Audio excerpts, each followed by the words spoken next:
Hello, viewers, and welcome to the latest episode of The Huddle. Tim Pool here, speaking with Nick Patrick, CEO and co-founder of Radar, and we're going to be talking about geolocation, the different customers and growth opportunities for Radar this year, but also the wider industry and why we might be seeing a little bit of a turning point in geolocation within gaming. To start off with, can you walk us through your journey, your career journey? Because you got an MBA from Harvard, and in 2016 you decided this was an industry that interested you. What took you on that path, and how did you get there? Sure. Well, I've always loved to build things, and I've always been a little bit technical. I studied computer science in undergrad, started my career at Microsoft, and then went to business school, as you mentioned. I was obsessed with getting a job at Foursquare, which was one of the early location-based social apps, and so interned there back in 2012, and that's where I met Kobe and Tim, who I started Radar with. So been in the geolocation space for over a decade now. After business school, worked at Foursquare for a little bit longer, and then went to a on-demand home services platform where we had to build a bunch of location tracking functionality to track our workers in the field and dispatch them to jobs and all of these things. So, fell in love with geolocation at Foursquare. Had a lot of experience building geolocation capabilities firsthand at the next startup I worked at, and yeah, all of those ideas sort of, combined to inspire the idea to start Radar. And we started Radar with this vision of geolocation infrastructure for every product and service. Obviously, the focus of this conversation is gaming, but we serve a lot of other industries as well.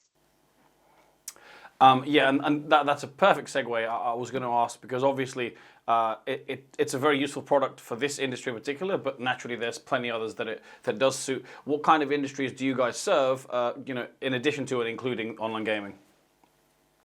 We have about 250 enterprise customers across a wide range of industries. So we power geolocation outside of gaming for companies like Panera Bread, Dick's Sporting Goods, T-Mobile. Retail companies and e-commerce companies, restaurant brands, payments apps, logistics companies, et cetera. We have almost 50 enterprise gaming customers now. It's our fastest growing vertical, and really nice mix of online sportsbook, iGaming, iLottery, DFS, sweepstakes. Really runs the gamut. And we've started to sign a number of big U.S. sportsbook operators, which we're really excited about, and not able to share a ton at this point, but they're going to be rolling out with Radar in a number of states next year. So we're very excited and very encouraged by the demand that we're seeing in gaming. Good to hear that positivity, because a question I do want to ask is, we spoke to one firm recently, or sort of around last year, who described this particular part of the industry as, they described certain lack of competitive conditions to the market. So they actually exited the industry, but wanted to ask what your experience of it was. And as you say, it sounds like you're gaining customers, which is slightly different. Sure. Well, I know the company you're referencing, and I know their founder, and I think they're excellent. They're really good at what they do. We decided to really go for it. We're a geolocation company. I think if you look at geolocation in gaming, it's obviously detecting current country and state and geofencing and things like that, but also some geolocation fraud detection and compliance and licensing layered on top. Those things are not easy, but we decided to really go for it. So we've made great progress on licensing. We're now ready to operate in 16 jurisdictions in North America, and we'll be filing applications in the remaining jurisdictions pretty soon. We feel really great about the product. We think our geofencing infrastructure has translated really well to gaming applications, and we built all of the geolocation fraud detection capabilities, been through third-party testing and all of these things. And there's certainly been one big company that has dominated geolocation in gaming for a while, but I think that's about to change. And we've talked to dozens and dozens of operators and suppliers and regulators. They're looking for geolocation alternatives that are more cost effective, that can help improve the player experience in a variety of different ways, and that support geolocation use cases outside of just compliance. Things like geofencing stadiums or geofencing casinos, or address autocomplete or address validation use cases. And so, it's certainly a unique competitive landscape. There are a few other new entrants as well, but we're taking a very different approach, kind of bringing our, you know, cross-industry DNA and we think really great tech, and it's been super well received so far. Given everything you just mentioned, when you're talking to operators, potential new clients, or even current partners, what is it about your offering that stands out? Really, tell us about the product and the features that kind of, I guess, that you're most proud of. Sure.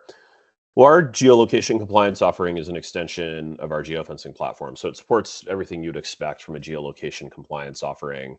Dozens of types of geolocation spoofing detection, detecting current country and state and distance to border, checking your location in the ways that you need or as frequently as you need to be compliant. But beyond that, we support a lot of really powerful out-of-the-box reports, but we also have this incredibly customizable reporting infrastructure. We have integrations to stream your geolocation data to other systems, and maybe that flows into like real-time risk models or sort of your own data warehouse downstream. So we've gotten tremendously positive feedback on the reporting and back office capabilities.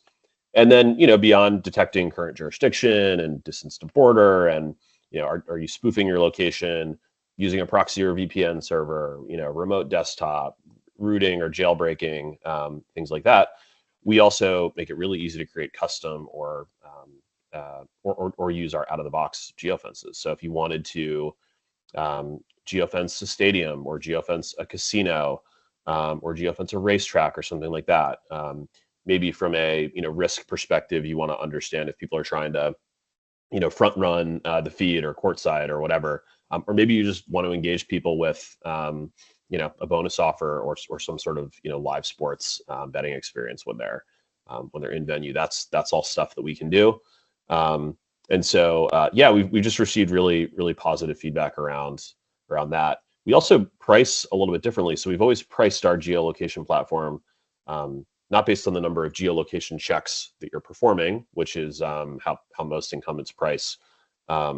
We price based on monthly tracked users and devices. So think of it as like the number of monthly active players that are pinging. That means we're somewhere between 50 to 75% less expensive than incumbents. It also means you can ping more frequently if you want to have a higher resolution view of a player's activity, or you want to turn on some of these non-compliance use cases. I think a lot of incumbents are going to start offering this user-based pricing because I think the market is increasingly realizing that it's superior. But that's a big differentiator for us right now. Sure. And just to follow up on that last point, obviously you say it's a kind of superior price modeling. The way you guys do it, is that's still, I'm assuming, going to be very cost effective, even, as you say, if it costs a little bit less for customers. Yeah, that's right. And we're seeing interest at the super top end, where you have large operators that are paying, 7 or even 8 figures a year under this per ping model. And so they're able to, cut their cost by 50%. Save 7 or 8 figures. I mean, that's like tremendously interesting to folks. But it's also, I think, very intriguing at the lower end of the market. And so you have lots of new entrants that are looking for a really cost-effective way to get started with geolocation, and then a partner who can grow with them over time. And we're a decently large, well-capitalized, growth stage company at this point. But I can remember the days when we were an early stage startup, and finding cost-effective tools and really supportive partners is really important. Yeah, certainly a very interesting area, kind of the pricing packaging. A few different ways you could answer this next question. Where are you kind of seeing the most demand and volumes? And I guess you could answer it geographically and also by sector, kind of within gaming as well. Yeah, well, I think going back to my previous answer, again, we're seeing a lot of interest from the largest sportsbook and iGaming operators. We're seeing a lot of interest from new entrants as well, maybe DFS sweepstakes companies. Being really thoughtful about who we're working with there.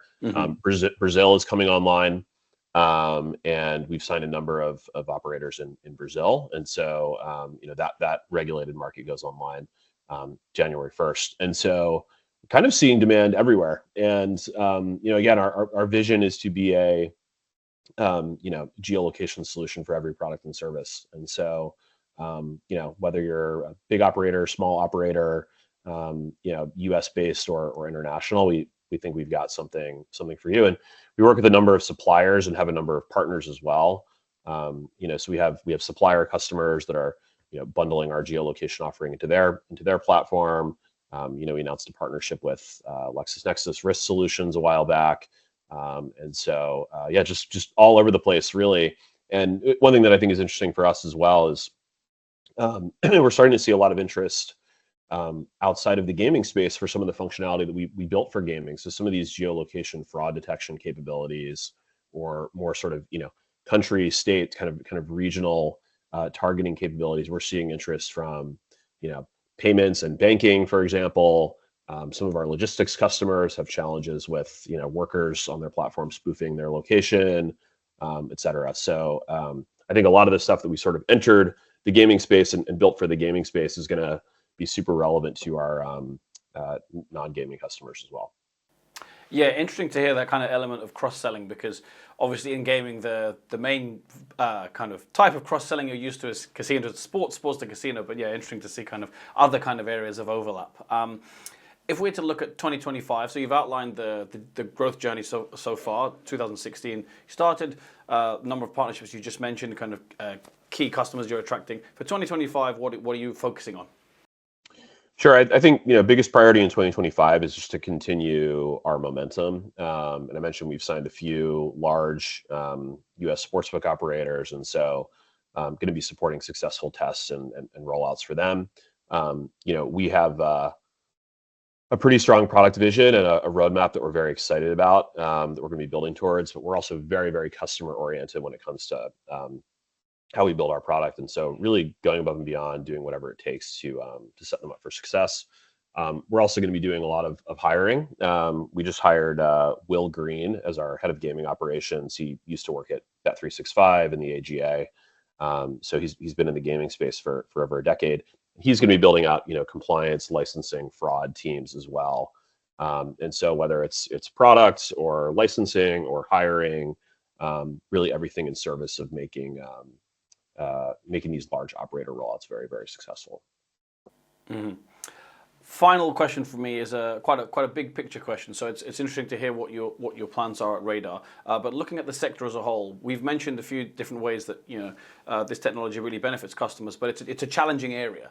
So what can suppliers such as yourself do more to help customers and help operators, and how is the tech going to advance? Because obviously anything technological, especially with AI at the moment, is growing quite rapidly.